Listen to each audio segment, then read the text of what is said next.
Hello everyone, welcome to this new channel which has been created recently to help you out in joining various different government jobs. I'll be sharing on this channel various details about different government jobs. So today's topic of the video is armed forces. As you can see on the screen, armed forces, there are various options through which you can join armed forces.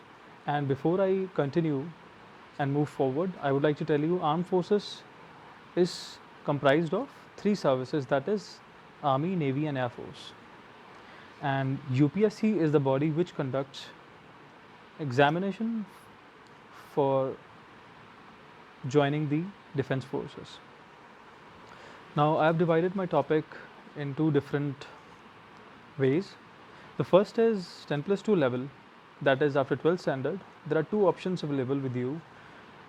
The first is NDA, that is National Defense Academy, and the second is TES, that is Technical Entry Scheme.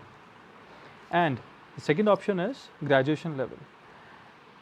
There are chances that many people are not aware that at 10 plus 2 level also there are options to join defense forces. So what people do, they miss out due to certain reasons, but there is no need to feel sad about it, because after graduation level also you can apply, and there are three options available.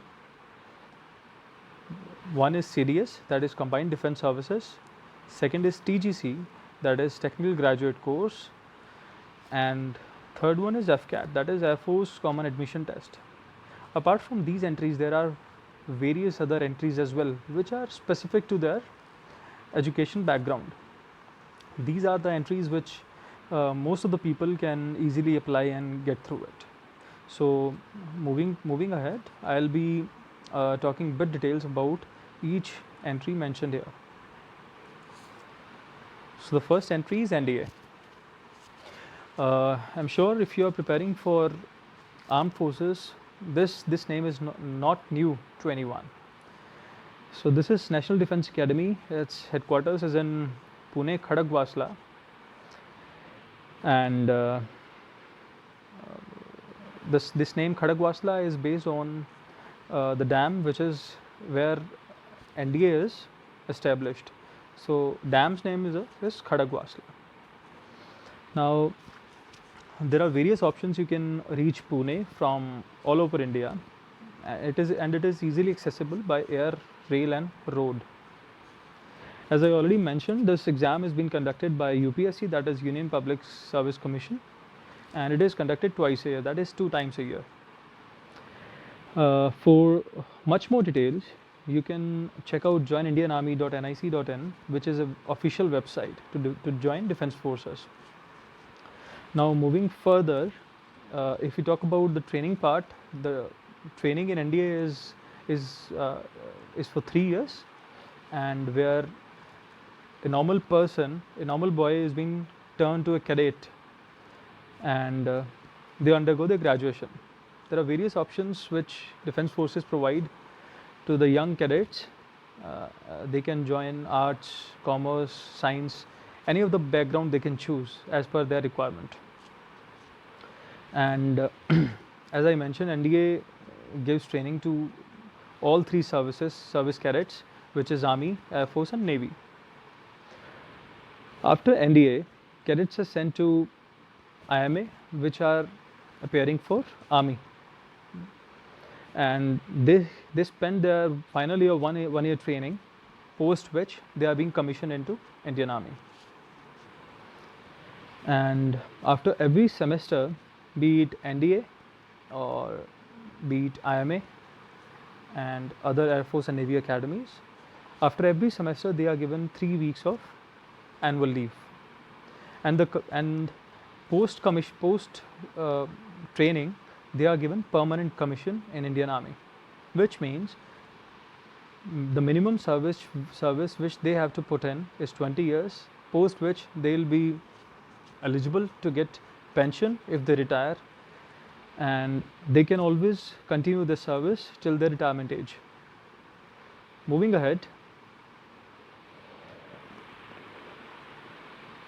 TS, that is Technical Entry Scheme. This is again after 10 plus 2, that is 12th standard, and the educational requirement in this is that you should have 10 plus 2 with minimum aggregate 60% in physics, chemistry, and mathematics individually. This exam is conducted every year, once a year, and those of the boys who get selected, they undergo 4 years of training in total, which comprises of 1 year training at Gaya, and the further 3 years training is conducted at 3 technical institutes, which is CME, which is at Pune, MCT, which is at Mahu near Indore, and third one is MCEME, which is at Sikandarabad. So all three institutes have this specialization in different fields.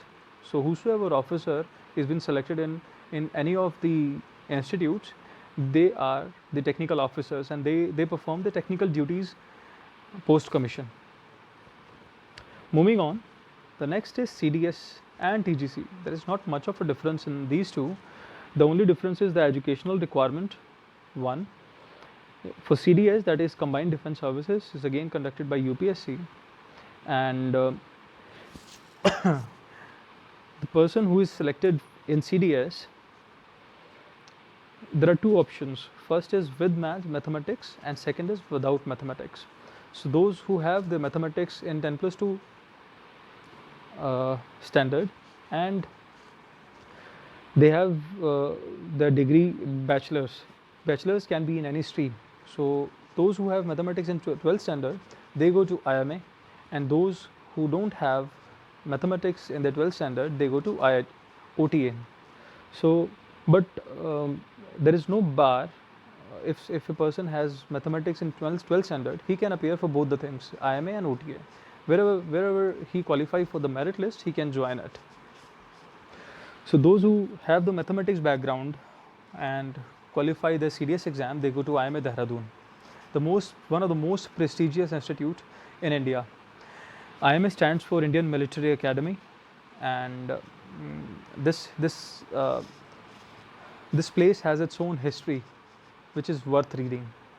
And the other is OTA Chennai, that is Officer Training Academy, Chennai.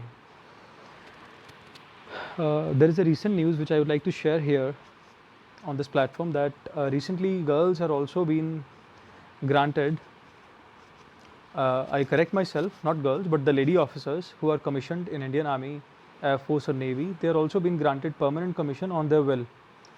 I mean, if they would like to continue the service, they can get the permanent commission, and if they don't want, they can always have this option of short service commission, and they can retire after 10 years or 14 years as per their wish and the circumstances and their service background. Now IMA, as far as IMA and OTA are concerned, they are also easily accessible. All the institutes, I would like to tell you here, all the institutes which are responsible to provide training to the officers of the Indian Armed Forces, they are very well connected with all three options, that is air, rail and road. Now this exam is also been conducted twice a year, both CDS and TGC. For this also you can always check out joinindianarmy.nic.in for the various timelines, as in, because you must understand that this process of selection is little lengthy. It takes at least a year from filling up the applications, going for the written exam, then result of the written examination, and then the SSB call, and then final merit list. So it takes at least a year now these days.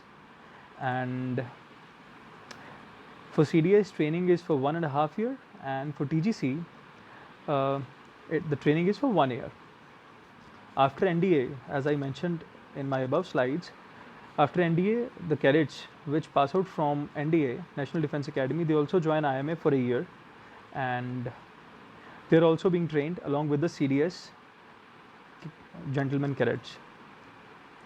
Again here, after CDS and TGC, they also get 3 weeks of end semester leave.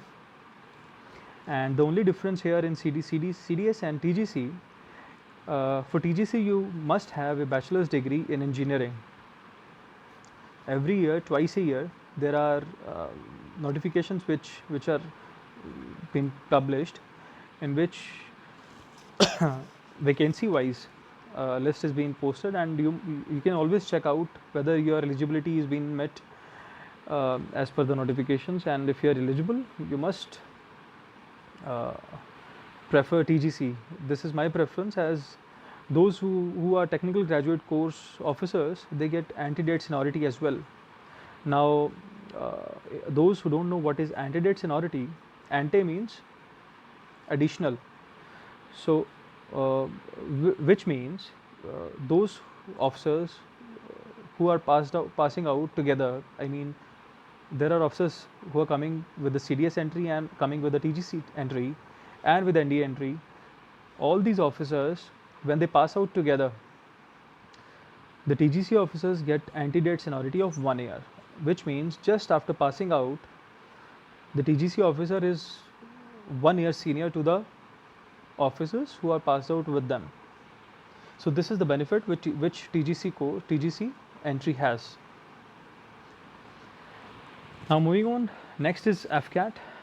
AFCAT is Air Force Common Admission Test, and this is conducted by Air Force itself, and it is Air Force specific, as shown by the name itself. Now Air Force Common Admission Test is also being conducted twice a year, and this notification provides entry for both technical and non-technical duties. And I forgot to mention here, there are other duties as well, which includes flying. So which is one of the most sought after branches in Air Force. Now this exam is also conducted twice a year, and for the detailed notification, you can always check out fcat.cdac.in. This is the official website of the FCAT. Those who are appearing for technical duties in FCAT, they have to appear in an additional exam, which is EKT, Engineering Knowledge Test, which is comprised of 150 marks, and the general test FCAT is comprised of 300 marks.